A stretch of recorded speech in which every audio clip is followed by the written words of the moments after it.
이사야 41장 21절부터 24절. 나 여호와가 말하노니 너희는 소송을 일으키라. 야곱의 왕이 말하노니 너희는 확실한 증거를 보이라. 그들로 주장을 내어놓고 그 될 일을 우리에게 보이게 하라. 또 그들로 이전 일에 어떠한 것도 보이게 하여 우리로 연구하여 그 결국을 알게 하라. 혹은 장래사를 보이며 미래일을 진술하게 하라. 그러면 너희가 신들임을 우리가 알리라. 또 복을 내리든지 화를 내리게 하라. 그러면 우리가 함께 보고 놀라리라. 과연 너희는 아무것도 아니며 너희 일은 허황되며 너희를 택한 자는 가증된 자니라. 사도행전 17장 30절 31절. 그러므로 알지 못하던 시대에는 하나님이 허물지 아니하셨으나 이제는 어디든지 사람을 다 명하여 회개하라 하셨으니 이는 하나님이 정하신 한 사람으로 하여금 세상을 공의로 심판한 날을 작정하시고 저를 죽은 자 가운데서 살리심으로 모든 사람에게 확실한 증거를 주셨음이니라. 세상에는 여러 종교들이 있습니다. 종교라는 단어를 사전에 가서 찾아보니까 이렇게 정의를 내렸어요. 초자연적인 절대자의 힘에 의존하여 인간 생활의 고뇌를 해결하고 삶의 궁극적 의미를 추구하는 문화체계. 종교를 영어로는 religion이라고 그러죠. religion. 그래서 영어 사전에 한번 제가 들어가서 영어권에서는 어떻게 정의를 내리나 그랬더니 이제 이런 식으로 내렸습니다. The belief in and worship of a superhuman controlling power, especially a personal God. 여기서 personal God 할 때는 God가 캐피털 레터예요. Or gods. 여기서 gods 할 때는 small letter로 Gods 이렇게 해놨어요. 이거를 이제 번역을 하면 이런 식이 되겠죠.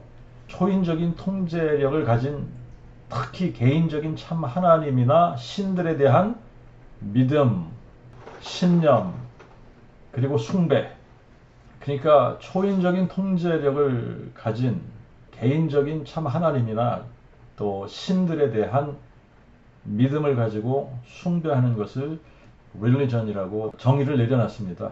초인적인 통제력을 가진 개인적인 참 하나님이나 신들 뭐 이런 거는 초자연적인 절대자의 힘 뭐 이게 이제 비슷하죠 여기까지는. 근데 이제 한국 사전에서는 초자연적인 절대자의 힘에 의존하여 인간 생활의 고뇌를 해결하고 삶의 궁극적 의미를 추구하는 문화체계, 이거 문화체계 이런 식으로 정의를 내려놨어요. 종교라는 것은 일단 초자연적인 힘과 초인적인 통제력을 가진 절대자, 전능자에 대한 믿음이나 신념이나 생각이나 교리 이런 걸 가지고 숭배하는 거 이거를 종교라고 하는 거죠. 그러니까 일단 어떤 초자연적이고 초인간적인 힘과 통제력을 가진 절대자가 있다. 그 부분에서는 같은 생각을 가지는 겁니다. 그래서 우리가 쉽게 얘기하면 전능자 하나님이라고 그렇게 이야기할 수 있겠죠. 전능자가 계시다. 전능자. 그러니까 전능자에 대한 믿음이나 어떤 신념, 교리를 가지고 그 전능자를 숭배하는 거, 그거를 종교라고 하는 거죠. 그렇다면 인간 세상에 존재하는 모든 종교는 자기들이 믿고 섬기는 신이나 신들이 있어요. 사람들은 모든 종교를 비슷비슷한 수준이라고 생각을 하는 것 같아요. 그래서 그냥 아무 종교나 자기 취향에 맞는 종교를 하나 선택해서 믿으면 된다 이런 생각을 가지고 있는 것 같아요. 요즘도 그런 란이 있는지 모르지만 어떤 서류를 작성하다가 보면 종교란이 있지 않습니까? 종교. 그래서 종교란에 어떤 종교를 믿느냐 그런 질문이 있고 기독교, 불교, 이슬람교, 힌두교, 유교, 뭐 기타 무교 등 뭐 이렇게 해놓고 그 중에 하나를 체크하면 되는 것처럼 세상 사람 누구에게 물어봐도 예수 안 믿는 게 죄가 된다고 생각할 사람은 아무도 없어요. 예수를 믿고 안 믿고의 문제는 개개인의 종교를 선택할 수 있는 자유에 관한 것이지 예수 안 믿는 게 어떻게 죄가 될 수 있냐. 이거 전혀 이해가 안 된다. 이렇게 다들 생각할 겁니다. 왜냐하면 예수 믿는 거나 알라를 믿는 것이나 부처를 믿는 것은 여러 종교 중에 그냥 하나의 종교를 선택하는 문제지 그거는 죄가 될 수 없다. 그러니까 예수든 부처든 알라든 다 같은 수준으로 보는 거예요. 그러니까 여러 신 중에 하나 그냥 우리가 선택해서 골라서 믿으면 돼. 뭐 이런 식으로 사람들은 생각을 하는 거예요. 하지만 종교는 사람들이 생각하듯 거기서 거기인 것처럼 비슷한 수준이 아니에요. 아무 종교나 자기 취향에 맞는 종교 하나 선택해서 믿으면 되는 것도 아닙니다. 왜냐하면 내가 믿고 섬기는 대상이 누구이며 어떤 분이냐에 따라서 영원히 심판받고 지옥 형벌을 받느냐 아니면 영원한 생명을 얻어서 영원한 천국에서 하나님과 함께 사느냐의 문제가 내가 누구를 선택하느냐 어떤 신을 선택하느냐에 달려있기 때문에 그래서 다음과 같은 질문을 꼭 해봐야지 되는 거예요. 첫 번째 질문은 전능자가 존재한다면 자신이 전능한 신이라는 증거를 제시해야지 된다고 생각하는가? 라는 질문이에요.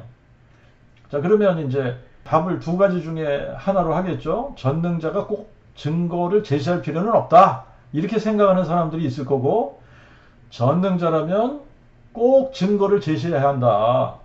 라고 생각하는 사람들도 있을 거고, 전능자라면 뭐 전능자인데 꼭 증거를 제시할 필요가 있냐? 제시할 필요 없다고 본다. 이렇게 답을 하는 사람들에게 이어서 이런 질문을 해봐야 돼요. 그러면 모르는 것을 믿을 수 있다고 생각하는가? 그러면 여기도요. 몰라도 무조건 믿으면 된다고 생각하는 사람들이 대부분이에요.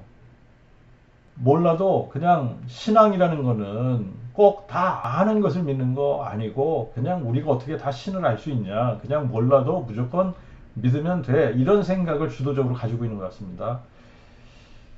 그런데 모르는 것을 무조건 믿는 것을 우리가 뭐라고 하는지 아시죠? 이거를 미신이라고 하는 거예요. 모르는 거를 그냥 무조건 믿는 거. 이거는 미신이거든요.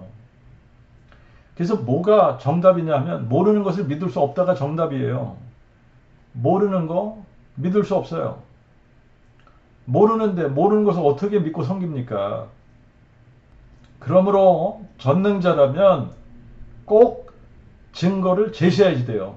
이게 올바른 대답입니다. 하늘과 땅을 창조하신 전능자가 계시다면 자신이 전능자라는 증거를 확실하게 보여주셔야만 사람들이 그 증거를 가지고 확실하게 믿을 수 있는 겁니다. 그러면 이어서 우리가 두 번째 질문을 해봐야지 돼요. 세상의 모든 종교들마다 자기들 나름대로 섬기는 신이 있는데 당신이 알고 있는 종교 중에 어떤 신이 모든 사람에게 믿을 만한 확실한 증거, 객관적인 증거를 제시한 신이 있는가? 세계의 3대 종교를 검색하면 기독교, 불교, 이슬람교 이렇게 나옵니다.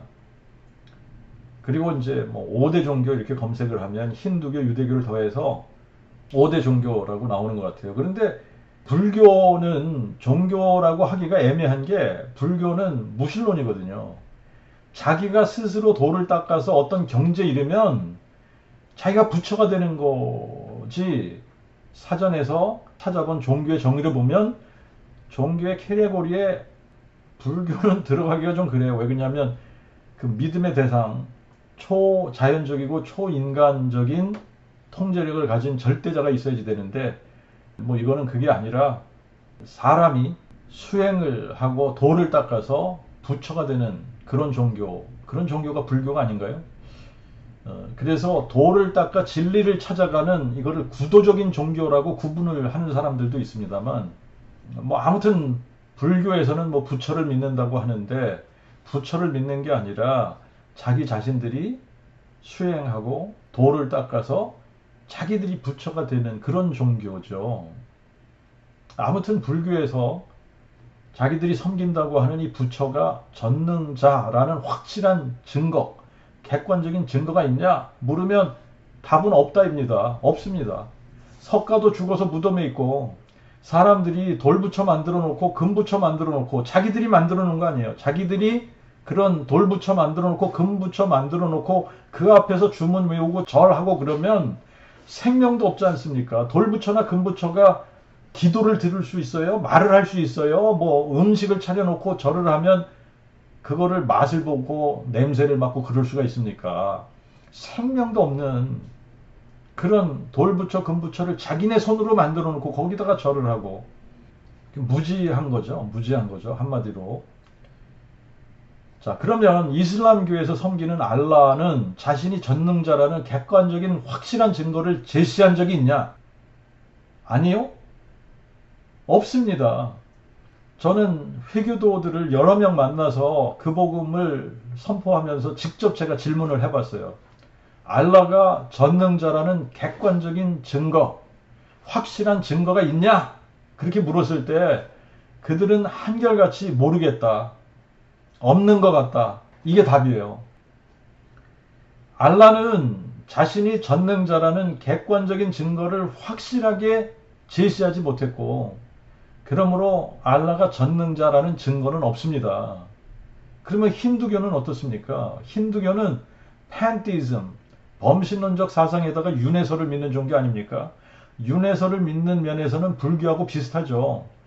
그리고 이 범신론이라는 것이 모든 것이 신이 될 수 있다라고 믿는 이게 뉴에이지적 사상이란 말이죠. 이 뉴에이지적 종교인데 힌두교는 3억이 넘는 신들이 있다고 하는데 역시 자기들이 섬기는 신이 전능자라는 객관적인 증거가 없어요. 여러분 3억이 넘는 신들을 어떻게 섬길 거예요 이거. 증거 없어요. 그냥 신화로 내려오는 것들을 믿고 추종하는 겁니다. 그러면 유대교와 기독교는 어떠냐? 유대교와 기독교는 같은 신을 믿어야 정상입니다. 그런데 유대교는 예수를 메시아로 인정하지 않기 때문에 구약 성경만 경전으로 받아들이고 아직도 오실 메시아를 기다리고 있는 상태거든요.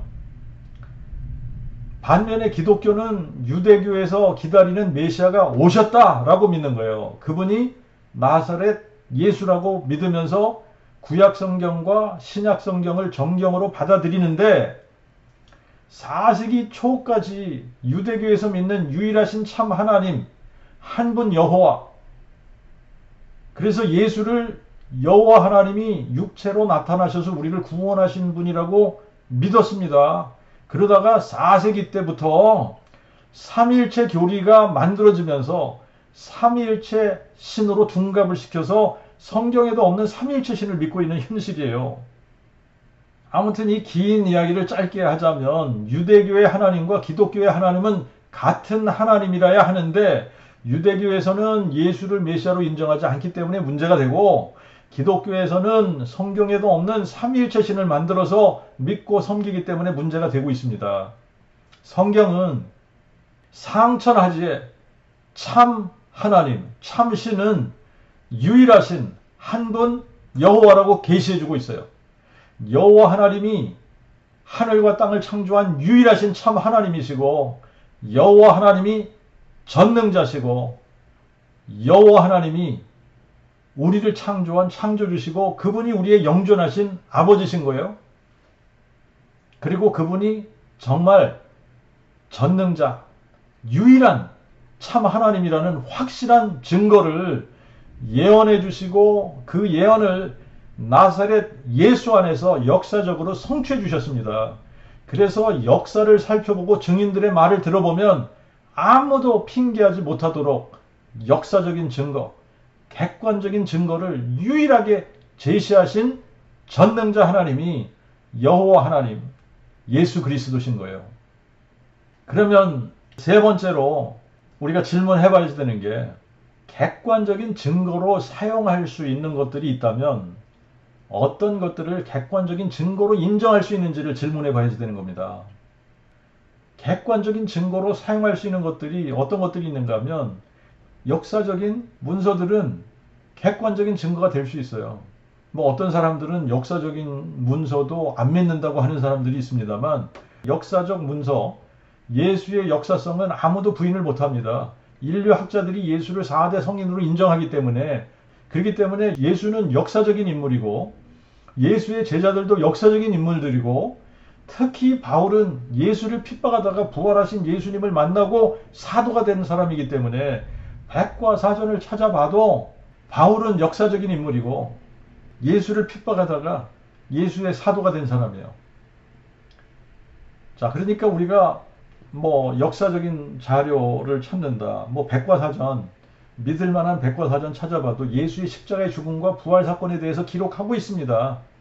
그리고 또 객관적인 증거로 사용할 수 있는 것들이 있다면 예언과 그 예언이 성취된 자료들, 자, 이 경우에는 구약성경과 신약성경이 되는 거죠. 구약성경에 하나님께서 예언하신 것들이 신약에서 어떻게 성취가 되었는지 자세하게 기록하고 있기 때문에 신구약 성경에 예언이 되어 있고 어떻게 그 예언들이 성취가 되어 있는지를 자세하게 증거하고 있어요.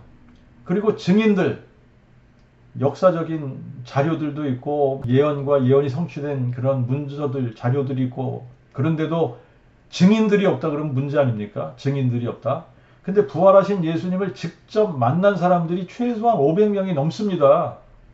그들이 예수의 부활을 외쳐댔고 그 복음을 선포하면서 예루살렘과 온 유대야, 사마리아 땅끝을 향해 나갔단 말이죠. 2명의 증인만 있어도 증거로 채택을 해주는데 500명 넘는 사람들이 부활하신 예수님을 만났단 말이죠. 그리고 논리성이 있어야 돼요. 예수님의 주장과 사도들이 전한 그 복음을 논리적으로 따져보면 그들의 주장이 진리일 수밖에 없다는 결론을 내리게 됩니다. 예수의 부활은 분명하게 역사적이고 예언이 성취된 것이고 증인들이 있고 논리성이 확립이 된 주장이에요. 자, 그런데 이제 제가 그 복음을 깨닫고 나서 기독교인들에게 그 복음을 선포하면서 제가 이런 질문을 해본 적이 있어요. 어떤 질문이냐면, 예수를 믿는데 증거가 꼭 필요하다고 생각하냐? 이런 질문을 해봤어요. 근데 이제 저의 경험으로는 100% 대답이 예수 믿는데 무슨 증거가 필요하냐? 증거 필요 없다예요. 증거 없이 믿는 믿음이 진짜 믿음이라고 생각을 해요, 사람들이. 왜 기독교인들이 그렇게 생각하는지 알 수 있어요. 증거를 요구를 하면 의심한다고 생각을 해요. 언젠지 제가 기억은 안 나지만 교회 안에서 서로 이렇게 디스커션을 하고 그러다가 이제 어떤 젊은 형제가 믿고 싶은데 자기는 증거가 없어서 못 믿겠다, 뭐 이러면 거기에 대해서 이렇게 대답을 해주는 게, 의심하지 말고 무조건 믿으라는 거예요. 의심하지 말고 그냥 믿어. 먼저 믿고 보면 다 알게 돼. 먼저 믿고 나면 증거가 필요 없게 돼. 뭐 이런 식으로 얘기를 하는 거를 들었던 기억이 나요. 이제 교회에서 사람들이 좀 믿고 싶은데 나는 못 믿겠어 그러면 의심이 많다, 뭐 그러고 의심하지 말고 그냥 믿어라 이런단 말이죠. 그래서 사람들의 마인드 속에 예수를 믿는데 증거가 필요 없다고 생각하는 것 같아요. 그냥 믿으면 된다 라고 생각하는 것 같습니다. 자, 그러나 전능자가 계시다면 자신이 전능자라는 객관적인 확실한 증거를 제시해주고 그 증거를 가지고 믿으라고 해야지 되는 거예요. 그리고 믿는 사람들 입장에서도 객관적인 확실한 증거가 있는지 없는지를 확인하고 확실한 증거가 있을 때 그 증거를 가지고 믿어야지 되는 겁니다. 증거가 있는지 없는지도 모르고 증거가 없어도 믿을 수 있고, 증거가 있다고 해도 증거가 뭔지도 모르고 증거를 요구하지도 않고 무조건 믿는 거는 미신이나 다름이 없는 거예요. 그런데 기독교인이라고 하는 거의 대부분의 사람들이 증거를 요구하지 않는다.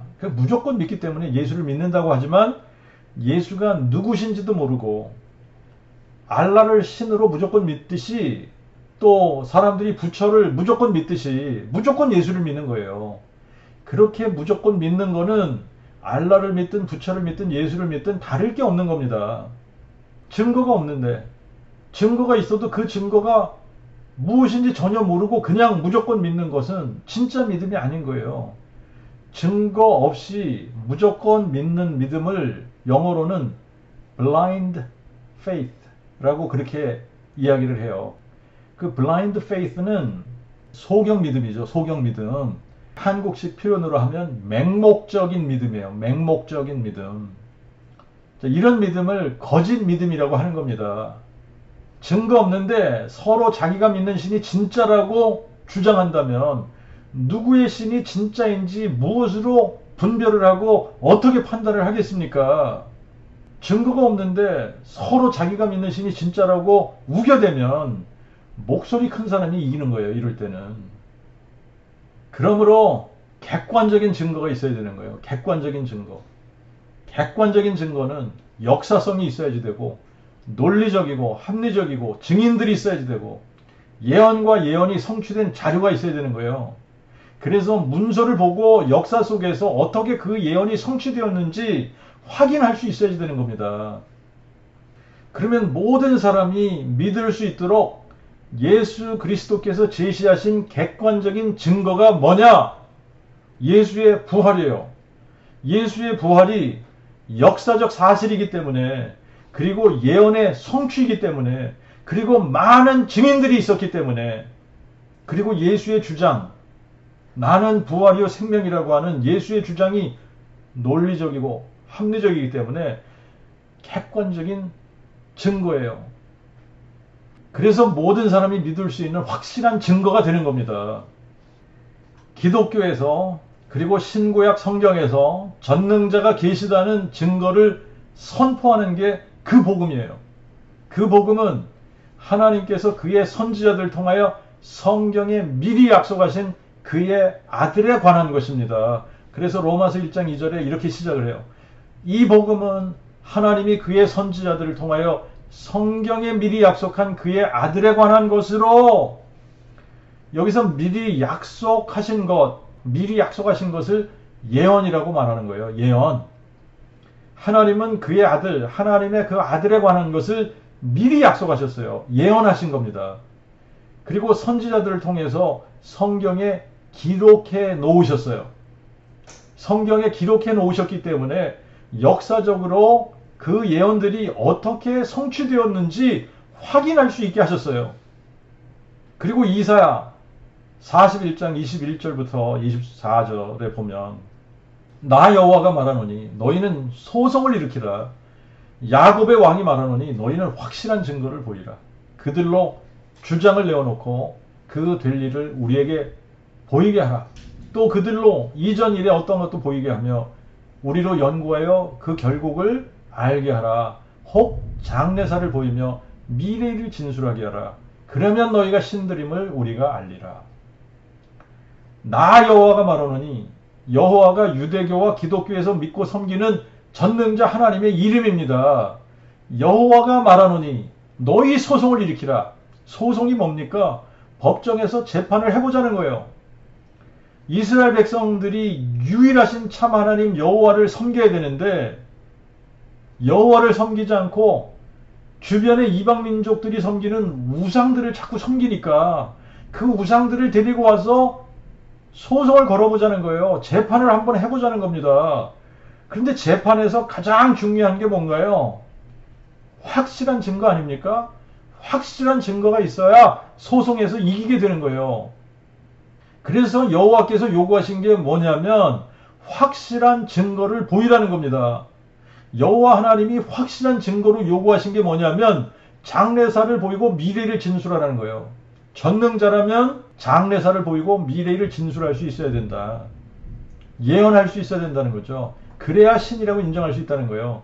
전능자라면 미래의 일들을 예언할 수 있어야 된다. 그리고 그것을 문서로 남겨서 역사 속에서 어떻게 이루어졌는지 살펴볼 수 있게 해야 된다는 거예요. 여호와 하나님은 많은 것들을 예언하시고 성취하셨지만 특별히 하나님의 그 아들에 대해서 처음부터 예언하셨습니다. 여호와 하나님은 하늘과 땅을 만드신 전능자이십니다.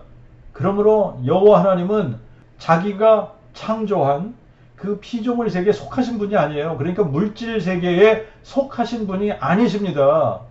여호와는 영으로 존재하시는데 속성이 거룩하시기 때문에 거룩한 영, 성령으로 존재하시는 하나님이세요. 그런데 여호와 하나님이 사람을 자기의 형상대로 만드셔서 하나님의 자녀로 삼으셨어요. 그런데 사람이 하나님을 배반한 거예요. 하나님을 배반하고 마귀의 말을 들었기 때문에 세상에 죄가 들어오고 그 죄의 대가로 사망이 들어오게 된 겁니다. 그래서 하나님께서 약속하신 게 뭐냐면 때가 되면 여호와 하나님께서 우리와 같은 육체로 나타나셔서 사망을 삼키고 승리하시겠다는 약속을 해주신 겁니다. 근데 누가 자기 자신이 태어나기 수백 년, 수천 년 전에 자신의 삶에 대해서 미리 기록하고 태어난 사람이 있습니까? 아무도 없어요. 인간은 피조물이기 때문에 자신이 태어나기 전에 자신의 삶에 대해 미리 계획하고 태어날 수 없는 겁니다. 만약에 누군가가 자기 자신이 태어나기 전에 미리 자신의 삶에 대해서 계획하고 태어난다면 그분은 사람으로 태어나기 전에 사람이 아닌 다른 형태로 이미 존재하고 있어야지 되는 거예요. 그래야 자신이 사람으로 태어날 것에 대해서 미리 계획할 수 있는 겁니다. 그뿐 아니라 자신이 계획한 대로 모든 것을 이룰 수 있는 능력이 있어야지 되는 거예요. 초인간적인 능력, 초인간적인 통제력과 초자연적인 능력을 가진 신적인 존재, 전능자로 미리 존재하고 있어야 자신의 삶에 대해 미리 계획하고 태어날 수 있는 겁니다. 그러므로 이런 일은 오직 전능자 하나님만이 행하실 수 있는 일이에요. 근데 디모데전서 3장 16절에 바울은 이렇게 기록하고 있습니다. 크도다 경건의 비밀이요 그렇지 않다 하느니 없도다. 하나님이 육신으로 나타난 바 되시고 하나님이 육신으로 나타난 바 되셨다는 거예요. 성령으로 의롭다함을 입으시고 천사들에게 보이시고 만국에서 전파되시고 세상에서 믿은 바 되시고 영광 가운데서 올리우셨도다. 하나님이 육신으로 나타나신 사건이 가장 크고 놀라운 신비인 겁니다. 여호와는 하늘과 땅을 창조하신 전능자 하나님이시기 때문에 육체로 나타나시기 전에 자신의 모든 것을 미리 계획하시고 육체로 나타나실 수 있는 거예요. 하나님이 육체로 나타나실 때에는 남자를 필요로 하지 않습니다. 그래서 창세기 3장 15절에 여자의 후손으로 오시겠다고 약속하셨어요. 여자의 후손으로 오셔서 뱀의 머리를 박살내시겠다고 약속하셨습니다. 여자의 후손으로 오신다는 것은 동정녀 탄생하시겠다는 예언이고 뱀의 머리를 박살내시겠다는 약속은 사망 권세를 가지게 된 마귀를 멸하시겠다는 약속인데 사망 권세를 박살내는 유일한 방법은 사망을 삼키고 승리하는 겁니다. 그러므로 창세기 3장 15절의 이 약속은 동정녀 탄생하신 여자의 후손이 죽은 자 가운데서 부활하시겠다는 약속인 거예요. 세월이 흘러서 하나님께서 아브라함에게 나타나셔서 여자의 후손이 아브라함의 씨로 오셔서 만민에게 복을 주시겠다고 약속을 하셨고 또 세월이 흘러서 다윗에게 나타나셔서 다윗의 허리에 열매로 오셔서 죽은 자 가운데서 부활하실 것을 약속을 하셨습니다. 그래서 그 복음은 크게 두 가지 약속을 해주신 건데 첫 번째 약속은 하나님이 육신으로 나타나실 때에 다윗의 혈통으로 오시겠다는 약속이에요. 그래서 로마서 1장 3절에 그가 육신으로는 다윗의 혈통에서 나셨으나 다윗의 혈통으로 나시는 거예요. 근데 이거는 이사야 7장 14절에 이렇게 미리 예언을 해주셨어요. 보라 처녀가 잉태하여 아들을 낳을 것이요 그의 이름을 임마누엘이라 하리라.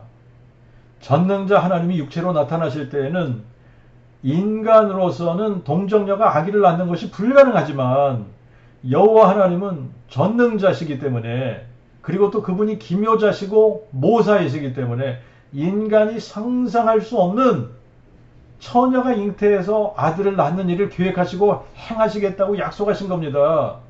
하나님이 육체로 나타나셔야만 우리와 함께 할 수 있기 때문에 처녀가 잉태해서 아들을 낳게 되면 바로 그 아들이 임마누엘이다. 우리와 함께하는 하나님이라고 예언을 하신 거예요. 하나님이 우리와 함께 하기 위해서 동정녀 탄생하실 것을 이렇게 미리 예언하신 겁니다. 그리고 이사야 9장 6절에는 전능하신 하나님, 영존하신 아버지가 사람 되실 것에 대해서 이렇게 약속을 하신 거예요. 이는 한 아기가 우리에게 낳고 한 아들을 우리에게 주신 바 되었는데 그의 어깨에는 정사를 메었고 그의 이름은 기묘자라 모사라 전능하신 하나님이라 영존하신 아버지라 평강의 왕이라 할 것입니다. 아브라함과 다윗의 혈통에서 나온 동정녀를 통해 태어나는 한 아기, 한 아들로 주신 바 되신 이분이 기묘자 모사이시고 전능하신 하나님이시고 이분이 우리의 영존하신 아버지시라는 겁니다. 그리고 이분이 평강의 왕이시라고 가르쳐주고 있는 거예요. 이거를 미리 예언한 거예요. 근데 이 예언이 신약에서 정확하게 성취가 됩니다. 갈라디아서 4장 4절에 때가 참에 하나님이 그의 아들을 보내사 여자에게 나게 하시고 율법 아래 나게 하신 것은 율법 아래 있는 자들을 속량하시고 우리로 아들의 신분을 받게 하려 하심이라. 근데 이 표현 하나님이 그의 아들을 보내셨다라는 이 표현은요 성경에서 이렇게 표현을 했기 때문에 사람들이 오해를 해요. 그런데 이 표현은 이사야 7장 14절, 이사야 9장 6절의 예언대로 처녀가 잉태해서 아들을 낳는데 동정녀 탄생하신 그 아기, 그 아들로 오신 그분이 기묘자 모사이시고 전능하신 하나님이시고 영존하신 아버지시다. 그런데 이 영존하신 아버지가 한 아기로 한 아들로 나타나시면서 하나님의 그 아들이 되셨다는 의미예요. 하나님이 어떻게 동정녀 탄생을 하셨는지는 마태복음 1장과 누가복음 1장에 정확하게 기록을 해주셨어요. 여자의 후손이 뱀의 머리를 상하게 하실 것이라는 예언은 지금부터 6천년 전에 하신 예언이에요. 그리고 아브라함의 씨로 오셔서 만민에게 복을 주시겠다는 예언은 4천년 전에 하신 예언입니다. 그리고 다윗의 허리에 열매로 오셔서 죽은 자 가운데서 부활하셔서 다윗의 보좌에 영원히 앉으시겠다는 약속은 지금으로부터 3천년 전에 하신 약속이에요. 그리고 처녀가 잉태해서 아들을 낳겠고 그 아들이 기묘자 모사이시고 전능하신 하나님이시고 영존하시는 아버지시라는 이 약속은 2700년 전에 하신 약속이에요. 그런데 그 약속이 2000년 전에 나사렛 예수 안에서 이렇게 성취가 되었습니다. 마태복음 1장 18절부터 23절을 보면 예수 그리스도의 나심은 이러하니라. 그의 모친 마리아가 요셉과 정혼하고 동거하기 전에 성령으로 잉태된 것이 나타나니 그녀의 남편 요셉은 의로운 사람이라 저를 드러내 알리지 않고 가만히 끊고자 하여 이 일을 생각할 때에 호련히 주의 천사가 꿈에 그에게 나타나 말하되 다윗의 자손 요셉아 네 아내 마리아 데려오기를 무서워 말라. 그녀에게 잉태된 자는 성령으로 된 것이니라. 아들을 낳으리니 그의 이름을 예수라 하라. 이는 그가 자기 백성을 저희 죄에서 구원할 자이심이라 하니라. 이 모든 일에 된 것은 주께서 선지자로 하신 말씀을 이루려 하심이니 이르시되 보라 처녀가 잉태하여 아들을 낳을 것이요 그의 이름을 임마누엘이라 하리라 하셨으니 이를 번역한즉 하나님이 우리와 함께 계심이라. 이사야 7장 14절과 이사야 9장 6절의 예언의 성취로 태어나신 분이 예수 그리스도이시라고 가르쳐주고 있는 겁니다. 그리고 누가복음 1장 26절부터 35절에는 이렇게 기록하고 있어요. 여섯째 딸에, 이 여섯째 딸은 엘리사벳이 잉태한 여섯째 딸이 되었다는 얘기죠. 여섯째 딸에 천사 가브리엘이 하나님의 보내심을 받아 갈릴리 나사렛이란 동네에 가서 다윗 가문의 요셉이라 하는 사람과 정혼한 처녀에게 이르니 그 처녀의 이름은 마리아라. 천사가 그녀에게 들어가 말하되 평안할지어다 은혜를 받은 자여 주께서 너와 함께 하시니 여인 중에 내가 복되도다 하니 마리아가 보고 그의 말에 크게 놀라 이런 인사가 어찌민고 생각하며 천사가 말하되 마리아여 두려워 말라 내가 하나님께 은총을 입었느니라. 보라 내가 잉태하여 아들을 낳으리니 그의 이름을 예수라 하라. 그가 큰 자가 되고 지존자의 그 아들이라 일컬음을 받을 것이요 대주제 하나님께서 그의 조상 다윗의 보좌를 저에게 주시리니 그가 야곱의 집을 영원히 다스리실 것이며 그의 나라가 무궁하리라 하며 마리아가 천사에게 말하되 나는 남자를 알지 못하니 어찌 이 일이 있으리까 하니 천사가 대답하되 성령이 내게 임하시고 지존자의 능력이 너를 덮으시리니 그러므로 내게서 나실 바 거룩한 자를 하나님의 그 아들이라 일컬으리라. 성령이 임하시고 지존자의 능력이 동정녀 마리아를 덮으셔서 동정녀 마리아가 잉태해서 세상에 태어난 아기가 예수인 거예요. 그 아기의 이름을 예수라 하라고 가르쳐 주십니다. 그리고 내게서 나실 바 거룩한 자를 하나님의 그 아들이라 일컬으리라 가르쳐 줬어요. 예수라는 이름의 뜻은 여호와는 구원이라는 뜻이에요. 그럼 이게 무슨 이야기냐면 여호와 하나님이 약속하신 대로 여자의 후손으로 오셔서 뱀의 머리를 박살하기 위해 성육신 하신 분이 예수라는 의미예요. 동정녀 마리아가 어떻게 성령으로 잉태했는지 아무도 모릅니다. 여호와 하나님만 아시는 거예요. 여호와 하나님이 기묘자 모사이시고 전능하신 하나님이시기 때문에 그분의 지혜와 능력으로만 가능한 일입니다. 그리고 이렇게 성령으로 잉태해서 동정녀 탄생하신 아기의 이름을 예수라 하리라고 말씀하셨고 또 하나님의 그 아들이라 불리울 것이라고 미리 말씀하셨어요. 예수는 동정녀 탄생을 했지만 동정녀 마리아가 성령으로 잉태했기 때문에 예수의 아버지는 성령이신 겁니다. 성령은 하나님의 본질을 나타내는 말이고 하나님의 이름은 여호와시기 때문에 여호와 하나님이 아기 예수의 아버지가 되는 거예요. 하지만 동정녀 탄생하신 예수는 육체로 보면 우리와 똑같은 사람이거든요. 그러니까 사람이에요. 그런데 예수님의 육체 안에는 성령께서 거하시기 때문에 영으로서는 하나님이시고 육체로서는 하나님의 그 아들이 되시는 겁니다. 그러므로 예수는 하나님이시면서 사람이신데 이거를 계시록 22장 16절의 표현으로 하면 예수는 다윗의 뿌리요 자손이신 거예요. 예수님이 정말 여호와 하나님이 육체로 나타나신 분이라는 것을 증명하려면 여호와 하나님이 육체로 나타나셔서 하시겠다고 약속하신 것을 이루셔야 합니다. 이사야 25장 8절에 이렇게 약속을 하셨어요. 여호와께서 사망을 삼키고 승리하실 것이요 대주제 여호와께서 모든 얼굴에서 눈물을 씻기시며 그의 백성의 수치를 온 천하에서 죄하시리라. 여호와께서 말씀하셨느니라. 여호와께서 사망을 삼키고 승리하실 것이라고 약속을 하셨어요. 그리고 이것이 그 복음의 두 번째 약속입니다. 그래서 로마서 1장 4절에는 성결의 영으로 죽은 자들 가운데서 부활하시어 부활의 능력으로 하나님의 그 아들로 인정되셨으니 곧 예수 그리스도 우리 주님이시라. 다윗도 이것을 미리 봤다는 거예요. 다윗도 이것을 미리 보는 거로 그리스도의 부활하심을 말하여 그의 영혼이 음부에 버려지지 않고 그의 육신이 썩음을 보지 아니하시리라 하더니 사도행전 2장 31절에 이렇게 기록하고 있어요. 그리고 요한복음 11장 25절에는 예수께서 이렇게 말씀하십니다. 나는 부활이요 생명이니 나를 믿는 자는 죽어도 살리라. 나는 부활이요 생명이라는 예수님의 주장이 확증이 되려면 예수께서 죽었다가 영원히 죽지 않는 부활체로 다시 살아나야지 되는 거예요. 그래서 부활하시기 앞서 먼저 어떤 죽음을 죽으실지를 예언해 주신 겁니다.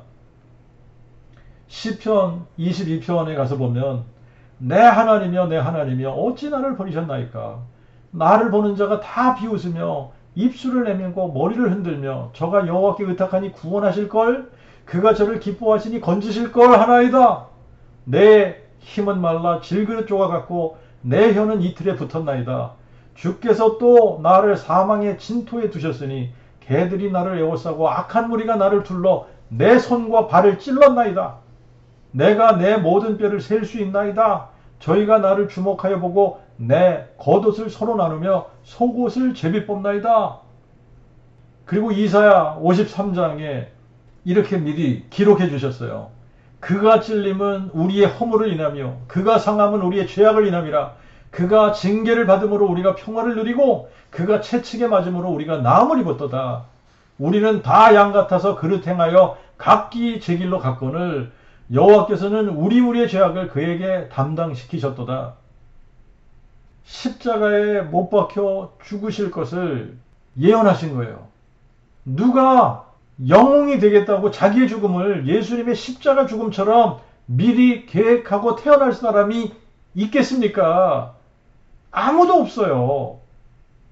여호와 하나님만이 우리를 자기의 형상대로 자기의 자녀로 만드셨기 때문에, 그분이 우리의 영존하신 아버지시기 때문에 자신을 비워 종의 형체를 가져 사람의 모양으로 나타나셔서 자신의 몸을 우리의 죄값으로 십자가에 내어주신 겁니다. 예수님은 성경대로 우리 죄를 인하여 그분이 죽으시고 장사 지낸 바 되었다가 성경대로 사흘 만에 부활하셔서 모든 사람이 믿을 만한 확실한 증거를 주신 겁니다. 디모데후서 1장 10절에는 이제는 이 은혜가 우리 구주 예수 그리스도의 오심을 통하여 나타났으니 그가 사망을 패하시고 그 복음으로 말미암아 생명과 죽지 아니함을 드러내셨느니라. 그리고 사도행전 17장 31절에는 이는 하나님이 정하신 한 사람 예수님으로 하여금 세상을 공의로 심판할 날을 작정하시고 저를 예수를 죽은 자 가운데서 살리심으로 모든 사람에게 믿을 만한 확실한 증거를 주셨음이니라. 예수의 부활은 역사적 사실입니다. 인류 학자들도 예수를 4대 성인 중 한 분으로 인정합니다. 근데 소크라테스도 죽었고 석가도 죽었고 공자도 죽었습니다. 그들의 시체는 무덤에서 썩었고 뼈만 남아 있습니다. 하지만 예수님의 무덤은 비어 있어요. 빈 무덤이에요. 예수의 죽었던 몸은 영원히 죽지 않는 영광스러운 부활체로 다시 살아나셨습니다. 그분이 역사의 주인이시기 때문에 예수의 탄생을 기점으로 역사를 BC와 AD로 나눈 거예요. 예수의 부활은 역사입니다. 역사적 사실이기 때문에 모든 사람들이 믿을 수 있는 확실한 객관적인 증거입니다. 어떤 종교의 어떤 신이 이렇게 확실한 객관적인 증거를 제시하면서 믿으라고 하는 신이 있습니까? 없습니다. 그들은 신이 아니기 때문에 확실한 증거를 보일 수 없는 거예요. 그러나 여호와 하나님은 상천하지의 홀로 하나님이시고 하늘과 땅을 지으신 하나님이시고 사람을 자기의 형상대로 지으신 우리의 영존하신 아버지시기 때문에 자녀들에게 영원한 생명을 주시기 위해 자기를 비워 종의 형체를 가져 사람의 모양으로 만들어져서 우리의 죄를 인하여 자신의 육체를 속죄 제물로 내어주셨던 거예요. 그리고 죽은 지 사흘 만에 죽은 자들 가운데서 부활하셔서 사망을 패하시고 마귀를 멸하시고 생명과 죽지 아니함을 드러내시고 누구든지 그 복음 선포함을 듣고 예수의 부활을 마음에 믿는 자들에게는 영생을 선물로 주시는 겁니다. 예수께서 자신이 전능자이심을 확증해 주시지 않았다면 우리가 예수를 전능하신 하나님, 없는 것을 있는 것처럼 부르시는 하나님, 죽은 자를 살리시는 하나님이라고 믿지 않아야 마땅하지만 너무나 확실하게 역사 속의 부활이라는 이 역사적 사실, 객관적 증거, 모든 사람들이 믿을 수 있는 확실한 증거를 보여주셨기 때문에 예수를 전능자 하나님으로 우리의 영존하시는 아버지로 믿는 것이 마땅한 거예요. 우리는 하나님이 보이지 않기 때문에 믿을 수 없다고 핑계할 수 없습니다. 아무도 핑계할 수 없도록 하나님이 친히 육체로 나타나셔서 우리의 죄를 인해 자기의 몸을 십자가에 내어주셨어요. 그리고 성경대로 사흘 만에 죽은 자들 가운데 다시 사셔서 부활의 첫 열매가 되셨기 때문에 아무도 핑계할 수 없는 겁니다.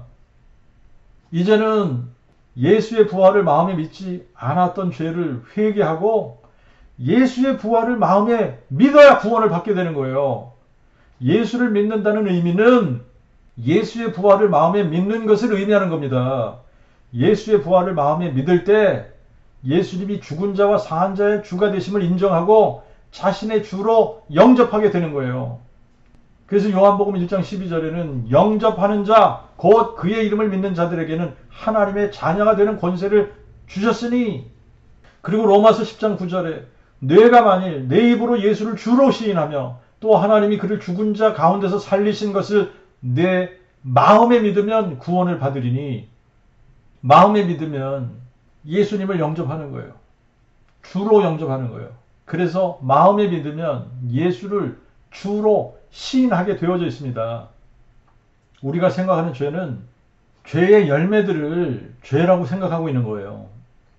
간음, 살인, 도적질, 사기, 거짓말, 시기, 질투, 미움, 다툼, 우상숭배, 술취함, 호색, 난폭함, 이런 것들은 죄의 열매에 불과합니다. 죄의 뿌리가 살아있는 이상 이 열매들은 아무리 따도 또 생기고 또 생기고 그래요. 근데 죄의 뿌리가 뭐냐? 죄의 뿌리는 예수의 부활을 마음에 믿지 않는 게 죄의 뿌리인 거예요. 예수의 부활을 마음에 믿지 않으면 예수를 주와 하나님으로 인정할 수도 없고, 그래서 하나님의 통치를 거부하게 되는 죄를 범하는 것이고, 이것이 모든 죄의 뿌리가 되는 겁니다. 그래서 모든 죄의 열매들은 예수의 부활을 마음에 믿지 않는 죄에서부터 나오는 거예요. 겉으로 보기에는 아무리 경건한 것 같이 보이고, 겉으로 보기에는 아무리 의로운 것 같이 보여도 예수의 부활을 마음에 믿지 않으면 하나님 앞에서 절대로 의롭다함을 받지 못합니다. 하나님과는 원수 관계이기 때문에 자기가 지은 모든 죄에 대한 심판을 받아야지 돼요. 그리고 영원한 지옥에 갈 수밖에 없게 되는 겁니다. 우리는 우리의 구원을 위해 할 수 있는 능력이 없는 사람들이에요. 그리고 할 수 있는 일도 없습니다. 우리가 구원을 이루어내려면 마귀를 멸해야지 되는데, 마귀를 멸할 수 있는 능력, 부활의 능력이 있는 사람이 누가 있어요? 인간으로서는 아무도 마귀를 멸할 수 있는 능력이 없습니다. 마귀를 멸할 수 있는 사람이 아무도 없어요. 그래서 하나님이 사람 되어 오신 거예요. 마귀를 멸하시기 위해 하나님이 육신으로 나타나셔서 우리를 위해 죽으시고 장사 지낸 바 되셨다가 성경대로 사흘 만에 부활하셔서 마귀를 멸하신 겁니다. 그리고 생명과 죽지 아니함을 드러내셨어요. 누가 그렇게 하셨나요? 예수 그리스도께서 그렇게 하셨습니다. 그러므로 예수 그리스도는 여호와 하나님이 육체로 나타나신 분이십니다. 여호와 하나님이 친히 사람 되셔서 사망을 패하시고 승리하신 거예요. 그분이 예수 그리스도이십니다. 우리는 예수께서 우리의 구원을 위해 친히 다윗의 혈통으로 오셔서 죽은 자 가운데서 부활하신 것을 마음에 믿기만 하면 모든 죄가 흰눈과 같이 정결케 되고 하나님 앞에서 의롭다함을 받고 하나님의 자녀로 천국을 기업으로 받게 되고 이 땅에서 예수의 부활을 증거하는 부활의 증인이 되고, 예수를 여호와 하나님이 사람 대신 다윗의 뿌리요 자손이라고 선포하는 그 복음의 일꾼으로 살다가 주님이 다시 오실 때에 영광스러운 부활체로 다시 살아나서 영원히 주님과 함께 왕노릇하는 자들이 되는 겁니다. 마음의 문을 열고 예수의 부활을 마음에 믿으십시오. 그것이 예수님을 주인으로 영접하는 겁니다. 보라, 내가 문 앞에 서서 두드리나니 누구든지 내 음성을 듣고 문을 열면 내가 그에게로 들어가 그로 더불어 먹고 또한 그는 나로 더불어 먹으리니, 하나님께서 요구하는 구원받는 유일한 조건은 하나밖에 없어요. 예수의 부활을 마음에 믿는 겁니다. 내가 만일 내 입으로 예수를 주로 시인하며 또 하나님이 그를 죽은 자 가운데서 살리신 것을 내 마음에 믿으면 구원을 받으리니, 로마서 10장 9절이에요. 마음에 믿기만 하면 입으로는 저절로 시인하게 되어져 있습니다. 예수께서 확실한 증거로 역사 속에 남겨놓으신 예수 부활을 마음에 믿으면 구원받는 거예요. 이것이 사도들이 선포한 그 복음입니다.